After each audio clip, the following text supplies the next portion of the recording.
Sou a luz na estrada e na campina, sou a força da mulher nordestina, carregada de jeito e de valor.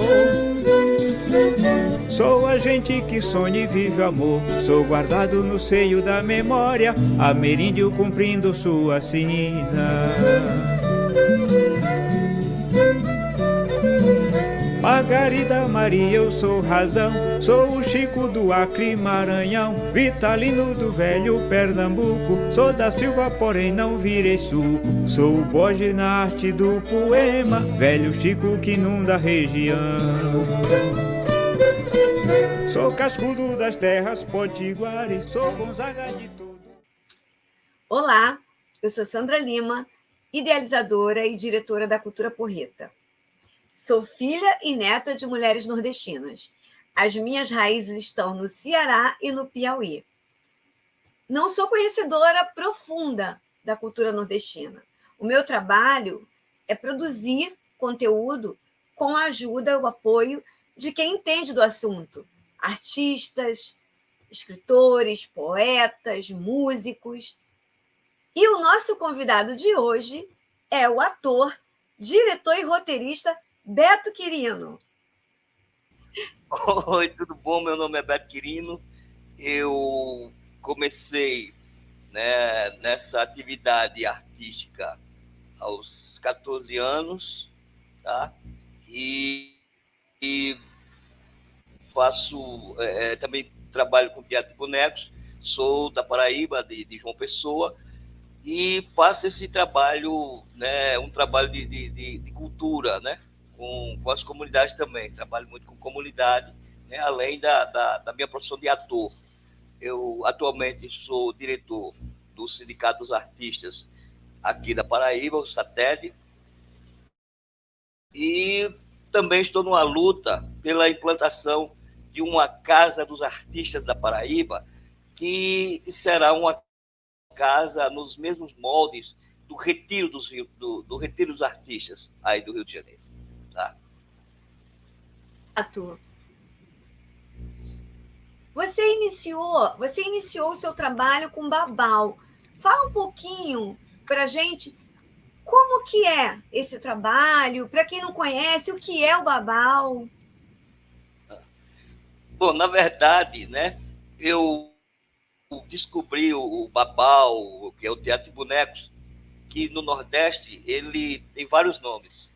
Embora seja a mesma atividade, teatro de bonecos, mas dentro da região Nordeste você vai ter, por exemplo, Cassimiro Coco, o Babau, o Mamulegueiro.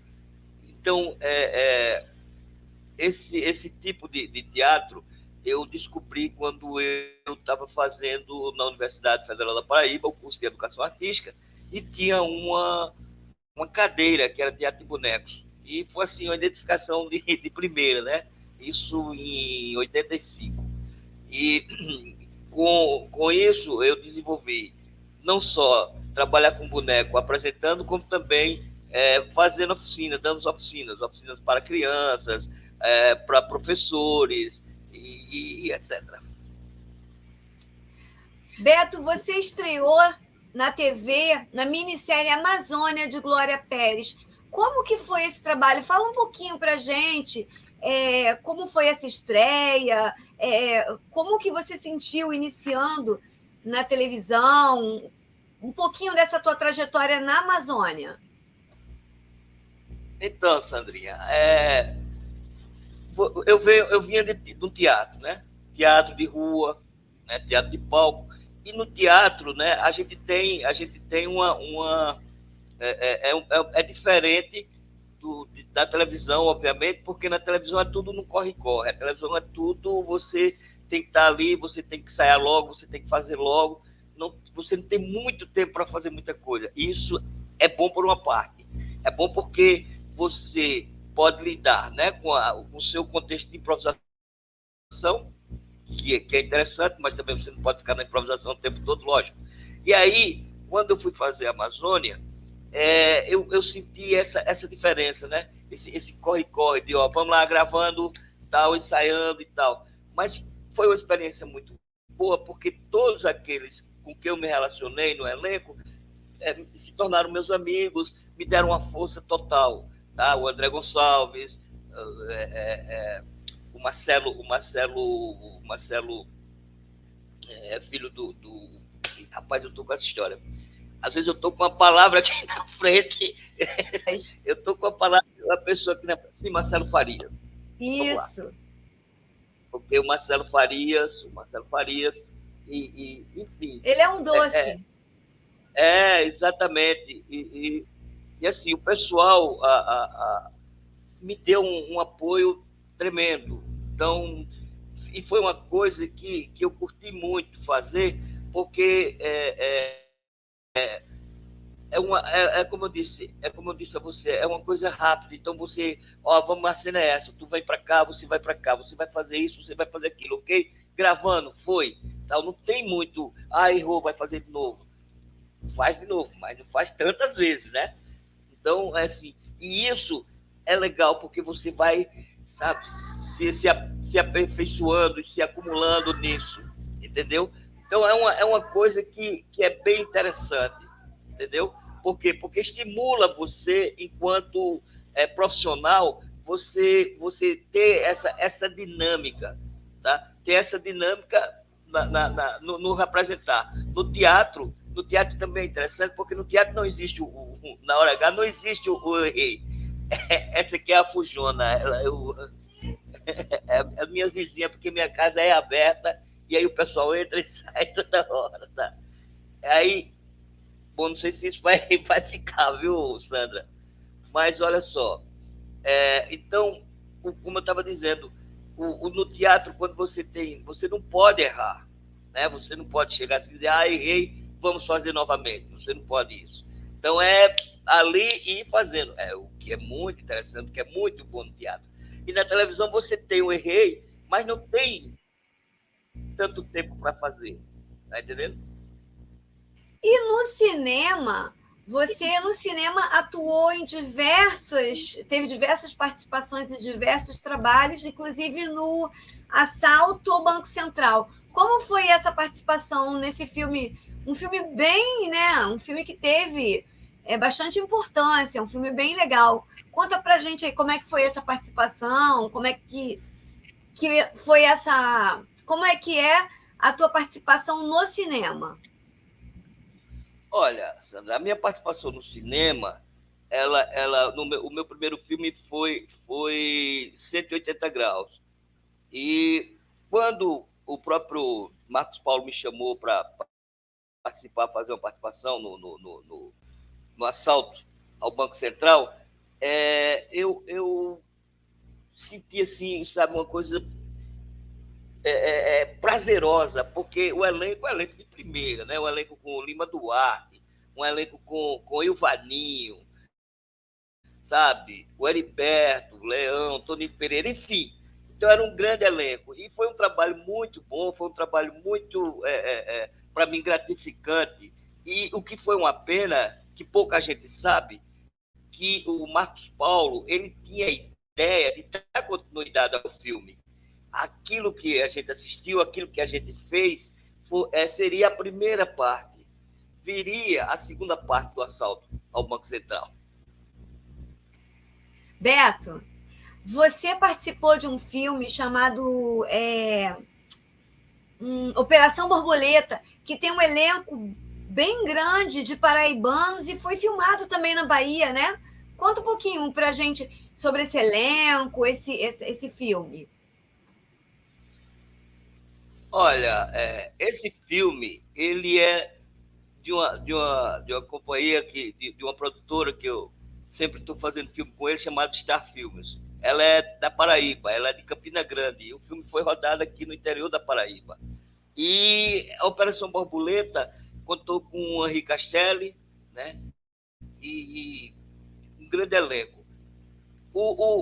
Essa Star Filmes, né, que é do meu amigo Silvio Toledo e Nathalie, a esposa dele, eles procuram justamente contar histórias nossas, contar a história do dia a dia, contar a história daqui, que pode acontecer em qualquer lugar. Porque é o seguinte, hoje, né, na atualidade, vamos dizer assim, na atualidade, não só a Paraíba, mas o Nordeste, ele está sendo procurado pelo fato de que nós temos o que é de suma importância para o cinema, para a arte visual, que é o luz, sabe? Nós temos um sol, nós temos um set maravilhoso. Se você for andar pelo sertão nordestino, você vai ver que existe, sabe, vários lugares espetaculares para você filmar. Você tem, sabe, ótimos atores, tá? Sem desmerecer, obviamente, outros atores de outras regiões, mas o Nordeste em si, ele tem uma gama muito grande de atores, né? Famosos e de atores que estão aí. Então, o Operação Borboleta é um filme que ainda vai ser estreado, né? Um filme que ainda vai ser estreado, que foi totalmente produzido aqui na Paraíba, tá? Feito aqui por nós paraibanos. Beto, um certo tempo atrás, era muito falado que os atores nordestinos, de modo geral, né, eles tinham mais dificuldade de entrar na TV, entrar numa emissora grande por conta do sotaque. Essa dificuldade, ela existiu mesmo? Porque parece que os atores nordestinos só eram escalados para personagens que tinham essa pegada nordestina. E você acha que mudou, que hoje tem mais oportunidade? Por exemplo, o próprio Wagner Moura, ele é nordestino, né? E ele não tem sotaque. E fala para mim um pouquinho, isso é real? Isso acontecia antigamente? Olha só, isso acontecia, tá certo? E porque assim, a visão é sempre essa visão de que no Nordeste é sempre uma coisa de desigualdade, sabe? Uma coisa que não se aproxima muito com o topo de alguma coisa, né? Geralmente, para nós nordestinos, os papéis são dados papéis menores, e aí não se tem a ideia, né, da nossa potencialidade, né? Basta dizer que hoje a televisão existe no Brasil por conta de um nordestino paraibano, né, chamado Assis Chateaubriand. Quer dizer, antes a televisão, e quando eu falo televisão, vou falar especificamente da Globo, porque ela quem de uma certa forma é uma referência, tá? Em termos de novela em si, e em termos de programação, afinal, e que é quem comanda, né? Ainda, quer queira, quer não, ainda comanda esse patamar novelístico. Então, o que havia? Nas novelas, os personagens tidos como nordestinos, então eles passavam por um processo não de de fonoaudiologia, de como se comportar, de como a gente se comporta, e aí a gente tinha um sotaque que seria uma coisa, um baianês com carioquês, uma coisa, sabe? Como se a gente falasse assim, como se a gente tivesse uma coisa pausada, sabe? Como se todo nordestino, pela razão da gente não chiar, não ter o ti, a gente tem essa coisa cantada da gente. Então, havia muito isso. Então, eu acredito que com a novela Velho Chico, ela quebrou totalmente. Ela inicia com a própria Amazônia. Tá? Quando Glória Pérez fez a Amazônia, e aí o Mark Chapman, ele procurou também diversificar, foi quando me chamaram, tá certo? E chamaram um monte de nordestinos, então, porque eles iam contar uma história de nordestinos, né, que iam para o Acre, para o ciclo da borracha e aquela coisa toda. Então, o Shetman, ele procurou justamente fazer essa diversificação, tirar um pouco, sabe, desses atores que vai ter o sotaque nordestino, mas é aquele sotaque de novela, como a gente é acostumado a ver. Então, quem dá o pontapé inicial é a Amazônia. E aí quem arremata é o Velho Chico, porque aí no Velho Chico você tem praticamente, sabe, um elenco nordestino. Você tem só da Paraíba, tem uns 13 a 14 atores, tá? E aí tinha do Piauí, tinha Pernambuco, Maranhão, Sergipe, enfim, tinha de todo lugar. Por quê? Porque isso dava uma maior credibilidade à história. E isso também eu acredito que o fator disso seja justamente a internet. Por quê? Porque a internet ela globaliza, sabe? A internet você tem todos, a gente está aqui conversando, a gente está aqui fazendo esse programa, né? Existem os streams, as histórias, e aí ela globaliza, ela consegue fazer com que todo mundo se volte para determinados assuntos e via tela, seja desse tamanho e tal. E a televisão era uma coisa, era um objeto imóvel, né? Embora tá lá paradinho e tal. E aí você tinha que sair do teu lugar, se sentar e ficar na frente. O que a internet acaba com isso, né? Você tem no telefone, você tem no seu carro, você tem em tablet, em tudo que você vai andando, onde você estiver, você está com ela ali na frente. E isso ajudou e muito. Só que, dentro dessa ajuda, dentro desse processo evolutivo, muitas coisas são desviadas, sabe? Muitas informações são deturpadas. Então, é por isso que vira um caos. Mas eu acredito e gosto da internet, porque se você garimpa, se você sabe utilizar, para mim, até agora, dentro dos últimos anos, eu acho que não teve coisa melhor inventada pelo homem do que a internet. Então, voltando ao assunto das novelas, acontecia muito isso, sim, acontecia muito isso. Então, eu mesmo, quando fui fazer a Amazônia, né, muito embora, como eu estava dizendo a você, vieram vários artistas nordestinos, mas tem o que a gente chama de prosódia, que é justamente conhecer o local do seu personagem, conhecer como o seu personagem se comporta, enfim, essas coisas realmente tem que ter. Mas, assim, hoje em dia, essa perspectiva mudou bastante, sabe? Mudou bastante e todo mundo está vendo que se pode contar uma história, tanto do Oiapoque ao Chuí. Não tem diferença a história. É muito bom ver, né, que as coisas estão evoluindo, né, para todos, né? Beto, como que funciona aí o Sindicato dos Artistas da Paraíba com a sua direção? Fala um pouquinho para a gente.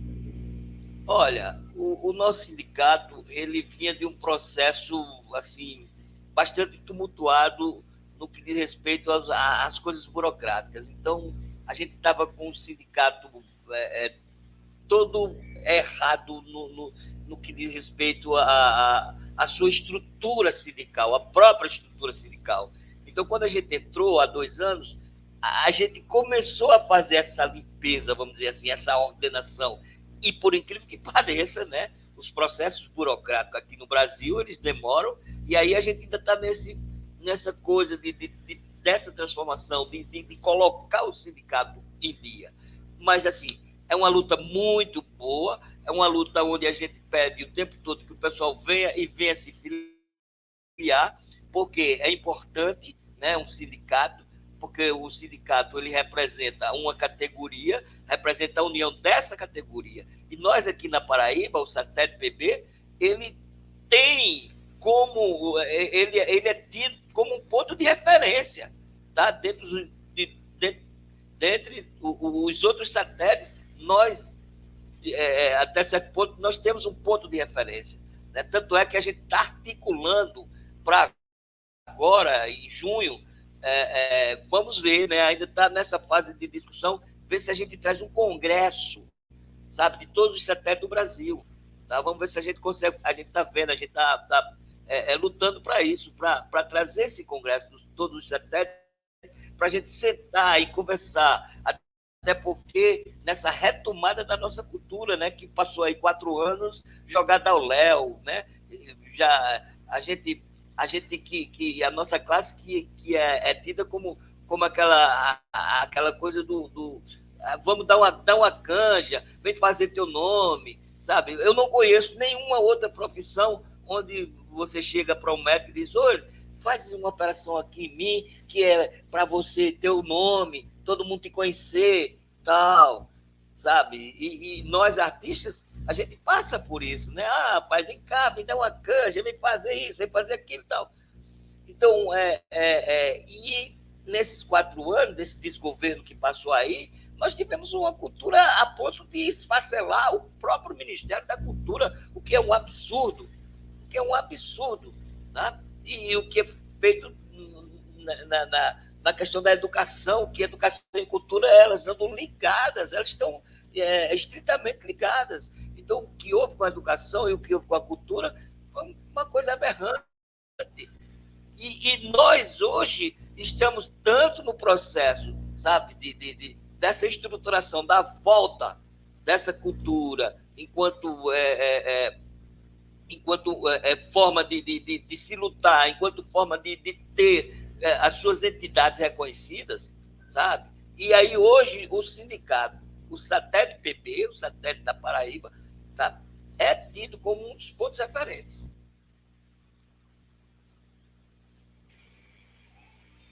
Muito bom. Beto, agora eu vou puxar a sardinha aqui para a cultura porreta. No início da cultura porreta, a gente teve nomes muito importantes, né, da cultura nordestina nos apoiando, como Aderaldo Luciano, Severino Norato, Edmilson Santini. Aí a gente teve depois a Numa Ciro com a gente, Cláudio Holanda. E no comecinho, o Beto Quirino, né? E, assim, como é que você viu essa sua participação na nossa cultura porreta?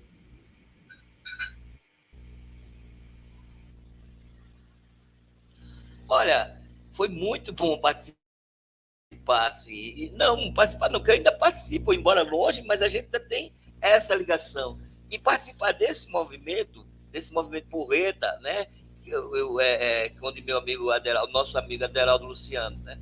Ele me trouxe, né, para esse universo, até a cultura porreta. Eu achei interessante porque a gente fez e faz movimento, sabe? A gente fez e faz movimento dentro de um estado, né, num estado economicamente, né, um dos maiores do Brasil, e a gente fez e faz cultura ali dentro. Fizemos trabalho com cordel, fizemos trabalho com poesias, fizemos trabalho com música, sabe? Fizemos aquele trabalho na Casa Maranhão, que eu achei assim um trabalho belíssimo. Então, participar desse movimento, para mim, é muito gratificante, porque é uma soma de tudo que eu já fiz e é também uma contribuição nossa. Eu digo nós, do Sarau Porreta, nós da cultura porreta, escrevemos a nossa história quando falarem, sabe, lá no futuro, quando falarem sobre a cultura no Rio de Janeiro, nos anos 2000, em relação ao Nordeste, quais são os elementos que se tinha, como era propagada, enfim. Eu acredito que vão ventilar assim, alguma coisa. Tinha o pessoal do Sarau Porreta, tinha o pessoal da cultura porreta que fazia apresentações nas lonas culturais, fazia apresentação em biblioteca, né? Fazia apresentação em feiras de livro, enfim. Para mim, é gratificante trabalhar a cultura porreta, se participar e pertencer a esse grupo. E para mim uma honra, nós continuamos aí firme e forte, ganhamos o edital, né, do Estado com o Festival Porreta, que você foi nosso curador, ganhamos também agora o Cultura na Rede, teve participação do Severino, Edmilson, e a proposta inicial, que a gente começou como um sarau, né, sem recursos, mas a proposta é não só fomentar a nossa cultura, divulgar a cultura nordestina, mas também gerar renda para os artistas nordestinos, como você falou aí, que muitas vezes o artista é convidado para os trabalhos, né, como se ele não pagasse conta. Então, assim, um dos meus objetivos com a cultura porreta é realmente estar nos editais, que é para a gente poder, né, falar, Beto, vai ter um evento tal, vai ter um trabalho tal, e você está dentro e tem cachê. É assim que a gente tem que fazer. No início, quando a gente começa toda essa história não existe, porque a gente até construir uma história para a gente estar participando de edital, é muito chão que a gente tem que, né, andar. Mas, Beto, agora fala um pouquinho de você, Beto Quirino, e deixa a sua mensagem aí para todos. Eu me defino como o eterno nômade, né? Assim, por exemplo, eu moro numa mochila, tá? E minha mochila ultimamente está na cidade de Guarabira, na Paraíba.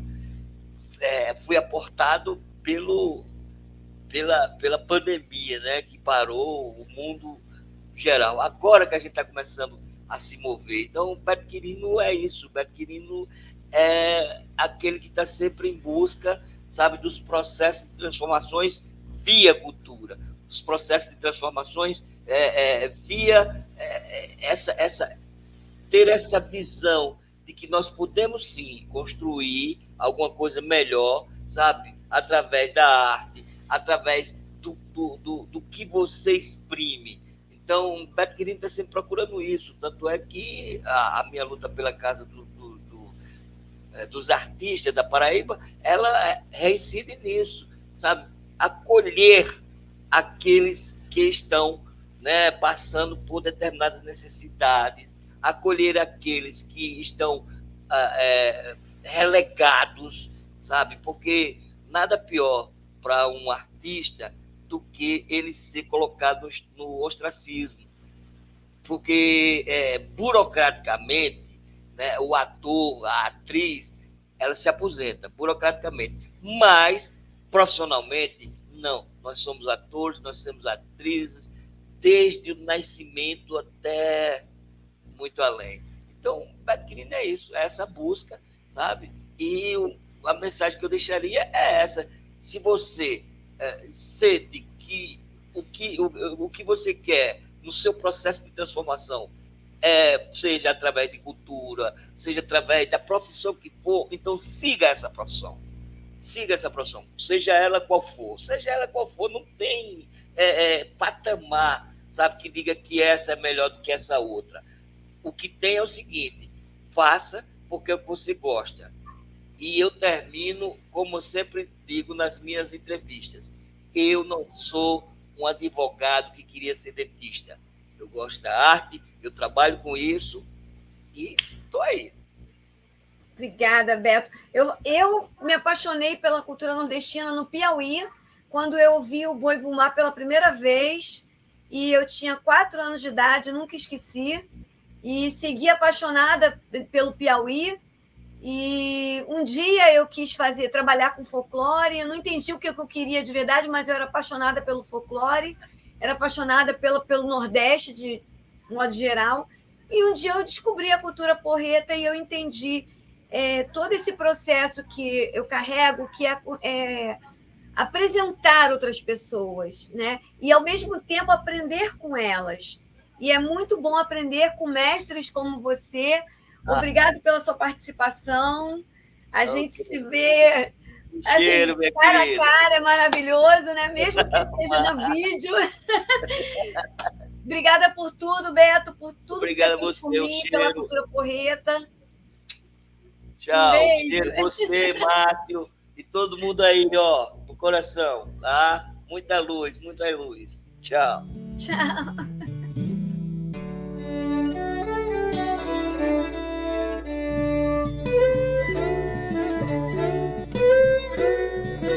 Sou a luz na estrada e na campina, sou a força da mulher nordestina, carregada de jeito e de valor.